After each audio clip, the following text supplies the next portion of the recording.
दोस्तों इमेजिन कीजिए कि आप अपनी कार से कहीं जा रहे हैं और अचानक एक सुनसान रास्ते में आपकी कार का फ्यूल खत्म हो जाता है। यकीनन आपके लिए ये काफ़ी चिंता बढ़ाने वाली बात होगी। अब सोचिए अगर ऐसा ही हादसा कार की जगह एक प्लेन के साथ हो जाए तो क्या होगा। आप शायद यकीन नहीं कर पाएंगे, लेकिन ऐसा ही एक हादसा सच में हो चुका है। ये हादसा कनाडा के एक प्लेन के साथ उस समय हुआ जब वो जमीन से 41,000 फीट की ऊंचाई पर उड़ रहा था। यह हादसा उस प्लेन के साथ क्यों हुआ और क्या वो प्लेन जमीन पर सुरक्षित उतर पाया, इन सभी सवालों के जवाब हम हमारी आज की वीडियो में जानेंगे। यह बात 23 जुलाई साल 1983 की है, जब एयर कनाडा एयरलाइंस की फ्लाइट नंबर 143 का बोइंग 767 विमान अपनी रूटीन उड़ान भरने की तैयारी कर रहा था। लेकिन उड़ान भरने से पहले ही प्लेन के अंदर एक खराबी सामने आ गई। इस प्लेन का वो सिस्टम काम नहीं कर रहा था जिसका काम ईंधन भरने और उसको मापने में किया जाता है, और इसीलिए मजबूरी में ग्राउंड मेंटेनेंस क्रू को खुद ही अपने हाथों से फ्लाइट के लिए आवश्यक ईंधन को कैलकुलेट करना पड़ा। इसके बाद फ्लाइट क्रू ने इन कैलकुलेशन को 3 बार क्रॉस चेक किया और सब कुछ ठीक लग रहा था। फिर प्लेन ने मॉन्ट्रियल से ओटावा के लिए अपने पहले दिन की उड़ान भरी। हालांकि यह उड़ान काफ़ी छोटी थी, लेकिन प्लेन की अगली उड़ान काफ़ी लंबी होने वाली थी।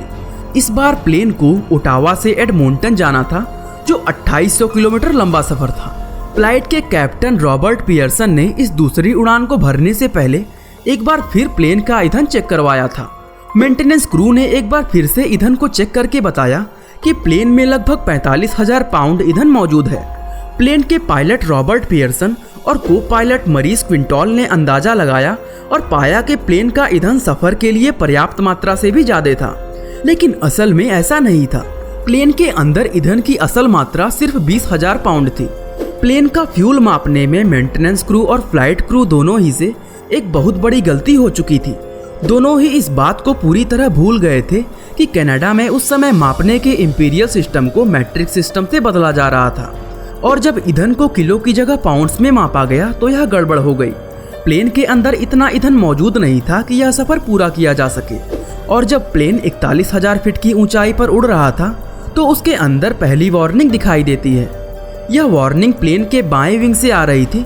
क्रू मेंबर को लगा कि शायद बाएं विंग का फ्यूल पंप खराब हो गया है, इसलिए उन्होंने दाएं विंग को इस्तेमाल करना शुरू कर दिया। लेकिन कुछ ही देर में प्लेन की दूसरी वार्निंग लाइट भी जल गई। अब क्रू मेंबर को लगने लगा कि प्लेन के साथ जरूर कुछ गड़बड़ हुआ है। प्लेन के पायलट रॉबर्ट ने देखा कि प्लेन का ईंधन लगभग समाप्त होने वाला था, और इसीलिए रॉबर्ट ने इमरजेंसी लैंडिंग करने के लिए प्लेन को विनिपेग की तरफ घुमा दिया। वीडियो में आगे बढ़ने से पहले हम जानते हैं मोतीलाल ओसवाल के बारे में। बिना सही जानकारी के स्टॉक मार्केट में इन्वेस्ट करना मतलब अपने मेहनत के कमाए हुए पैसों का नुकसान करना हुआ। एक नए इन्वेस्टर को ब्रोकरेज सेविंग के बजाय प्रॉफिट अर्निंग पर ध्यान देना चाहिए। आज एक नया इन्वेस्टर ये नहीं जानता है कि शेयर कब और कैसे खरीदना और बेचना है।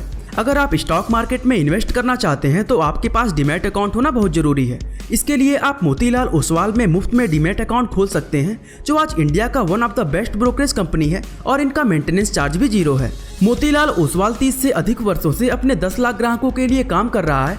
सबसे अनोखी बात यह है कि इनके पास पर्सनल स्टॉक एडवाइजर्स हैं जो हमें बताते हैं क्या खरीदना और क्या बेचना है। ये इंडिया की पहली ऐसी कंपनी है जिसके एक ही ऐप में इन्वेस्टर को कई चीजें मिल जाती हैं, जैसे educational videos, readymade mutual fund portfolios, और यहाँ तक कि इससे आप यूएस मार्केट में भी इन्वेस्ट कर सकते हैं।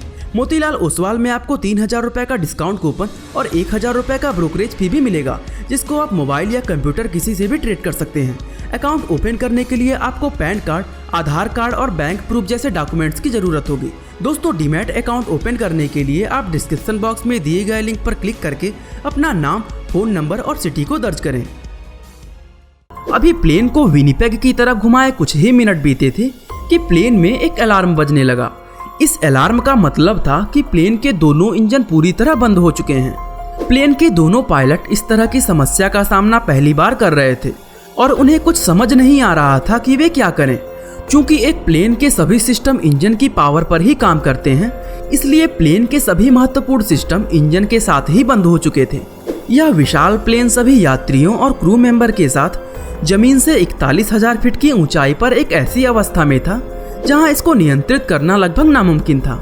इस प्लेन के सभी महत्वपूर्ण सिस्टम जैसे हाइड्रोलिक्स, इलेक्ट्रिसिटी, पावर और यहाँ तक कि इसका रडार रिस्पॉन्डर भी बंद हो चुका था। और रडार रेस्पॉन्डर बंद होने के कारण एयर ट्रैफिक कंट्रोल से मदद मिलना भी मुश्किल हो गया था। विनिपेग के एयर ट्रैफिक कंट्रोल को इस प्लेन की मदद करने के लिए एक पुरानी टेक्निक का इस्तेमाल करना पड़ा। उन्होंने एक पैमाने को रडार के ऊपर रखकर प्लेन की गति का अंदाजा लगाया ताकि यह पता लगाया जा सके कि नीचे गिरता हुआ प्लेन कितनी दूरी तय कर सकता है। इस सिचुएशन से बचने का सिर्फ एक ही रास्ता था कि प्लेन को नीचे फिसलाते हुए सुरक्षित रूप से लैंड करवा दिया जाए। सौभाग्य से प्लेन के पायलट रॉबर्ट एक बेहद अनुभवी ग्लाइडर पायलट थे, लेकिन इस तरह की परिस्थिति में उन्होंने कभी ग्लाइडिंग नहीं की थी। और इस प्लेन के साथ सबसे बड़ी समस्या यह थी कि इसमें एक रैम एयर टरबाइन का इस्तेमाल किया गया था, जिसका मतलब यह था कि जैसे जैसे प्लेन की रफ्तार कम होती थी वैसे वैसे प्लेन का हाइड्रोलिक प्रेशर भी कम हो जाता था और पायलट के लिए प्लेन को नियंत्रित करना और भी ज़्यादा मुश्किल हो जाता था।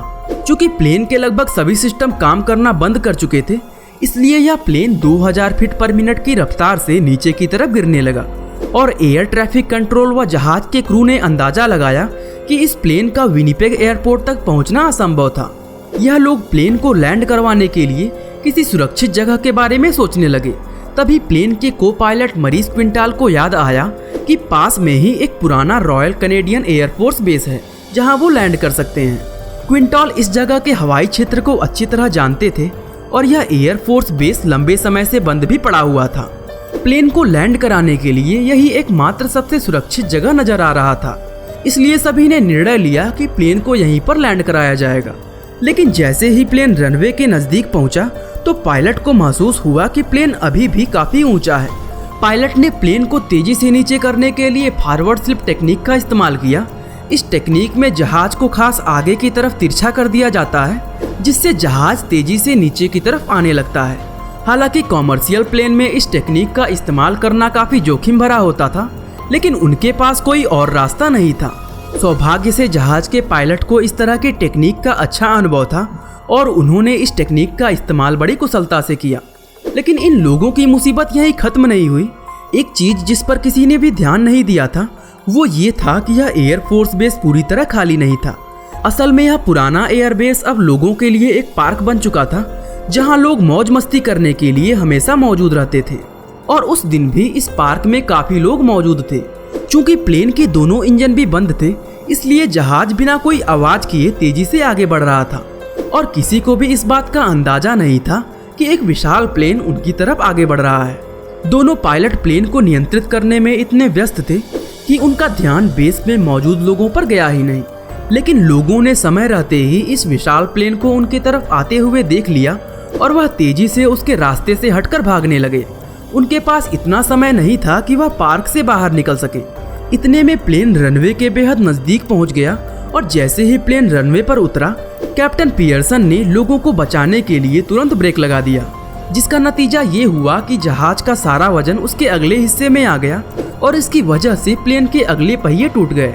इन पहियों का टूटना प्लेन के लिए और भी अच्छा साबित हुआ। पहियों की टूटने की वजह से प्लेन की रनवे पर रगड़ यानी घर्षण और भी ज्यादा बढ़ गई, जिसका नतीजा ये हुआ कि प्लेन रनवे पर ज्यादा आगे ना जाकर काफी पहले ही रुक गया। इस पार्क में मौजूद लोग काफी भाग्यशाली रहे कि प्लेन उनसे सिर्फ 100 मीटर की दूरी पर ही रुका था। यह काफी चौंकाने वाली बात है कि इतना बड़ा हादसा होने के बाद भी किसी भी व्यक्ति को कोई चोट नहीं आई थी। जहाज में बैठे लोगों के साथ ही पार्क में मौजूद सभी लोग भी पूरी तरह सुरक्षित थे। प्लेन के सुरक्षित रूप से लैंड करते ही तुरंत बचाव टीम घटना स्थल पर पहुंच गई और सभी लोगों को प्लेन से सुरक्षित बाहर निकाल लिया गया। एयरलाइंस ने तुरंत इस हादसे की जांच शुरू करवाई और इस जांच में पाया गया कि गलती उस ग्राउंड मेंटेनेंस क्रू और इन दोनों पायलट की थी जिन्होंने ईंधन की गलत कैलकुलेशन की थी। हालांकि इस दोनों पायलटों से गलती हुई थी, लेकिन जिस तरह इन्होंने इस सिचुएशन को संभाला वो अपने आप में बेमिसाल था। इसलिए साल 1985 में इन दोनों पायलटों को आउटस्टैंडिंग एयरमैनशिप का डिप्लोमा दिया गया। इसके साथ ही को पायलट मरीस क्विंटल का प्रमोशन करके उन्हें पायलट बना दिया गया और कैप्टन पियर्सन अगले 10 साल तक एयर कनाडा के लिए प्लेन उड़ाते रहे। एक और चीज जो बेहद खास थी वो ये कि इस विमान बोइंग 767 को रिपेयर करके फिर से इस्तेमाल किया जाने लगा और इस हादसे के 25 साल बाद तक ये विमान एयर कनाडा के लिए उड़ान भरता रहा। बाकी दोस्तों आज के लिए बस इतना ही। आपको क्या लगता है इतनी बड़ी गलती जिसमें कई लोगों की जान जा सकती थी, उसके लिए यहाँ कौन जिम्मेदार होगा? हमें कमेंट करके ज़रूर बताइएगा। उम्मीद है आपको हमारी आज की यह वीडियो काफ़ी पसंद आई होगी। और दोस्तों, ऐसी ही इंटरेस्टिंग वीडियोस को लगातार देखने के लिए हमारे चैनल को लाइक, शेयर और सब्सक्राइब करना बिल्कुल ना भूलें। आपका बहुमूल्य समय देने के लिए बहुत बहुत धन्यवाद।